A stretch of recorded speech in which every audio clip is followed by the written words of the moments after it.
Amen. Magandang araw po. Andito po tayo sa trail ng Pinatubo at papunta po tayo sa isang misyon sa Daco Baroon. Pero alam niyo po, sa simpleng pagpapahinga namin sa napakalaking batong ito, ay nagbigay ang Panginoon Diyos ng maraming mga aral. Ano po.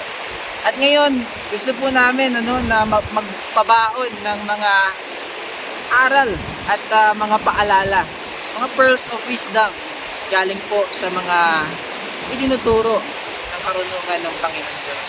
Kasama natin, Pastor Pudzen. Pastor Pudzen, pabaunan mo naman ang ating mga kapatid online ng mga pwede lang baunin for today. Sige, sa mapagpalang araw sa bawat isa. Alam niyo po, habang kami po ay nakaupo po dito po sa batuhan na ito, akin pong napansin na po na sa tagal ng panahon, maaraw man o maulan, bumagyo man o hindi, itong bato na ito ay nananatili po dito. Alam niyo po mga kapatid, sa buhay natin bilang isang Kristiyano, hindi lang palaging maaraw, hindi lang palaging masaya. Minsan dadating din sa atin yung bagyo ng buhay. Pero ano nga ba yung dapat natin gawin? Maging kagaya tayo dapat ng batong ito. Yun. Na manatili tayo sa Panginoon. Ayun lang po, maraming salamat. Wow, napakaganda, Pastor Paul. Grabe, maging kagaya ng batong ito. Sir Prince, kasama rin po natin. Sir Prince, pabaunan mo naman sila. Na mga inangali nila ngayong araw. Hindi naman ganun. Ngayong araw na to, marami na naman tayong challenges na kakarapin. Pero, pabaunan natin ng mga pwede nating makatulong ngayong araw. Sir Prince, ano ang masasabi mo? Kaya magandang umaga sa ating mga kapatid. Nandito po kami ngayon sa papuntang Pinatubo.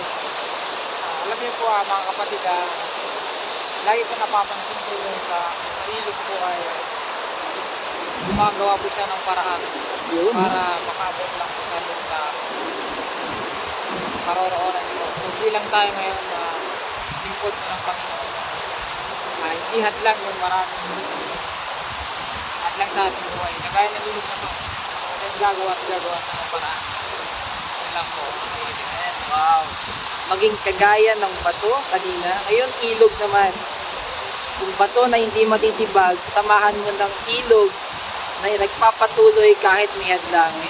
Kompleto na po ang ating buhay Kristiyano. Sa Panginoon, sa pagsunod natin, tama po, Pastor Prince. Kagaya ng ilog na to, nakakapatid sa aming likuran. Kahit na maraming mga bato-bato po rito, tuloy-tuloy lang po ang agos ng ilog. Hindi po disenyo ng Diyos na tayo po'y magstay kahit komportable pa yan. Sapagkat merong kalooban ng Diyos na dapat ating sundin. May hadlang man, pero sa biyaya ng Diyos, tutuloy ang agos. Sapagkat ang kanyang biyaya, kailanman ay hindi po nahahadlangan sa buhay natin. Maraming salamat po. Let's go beyond.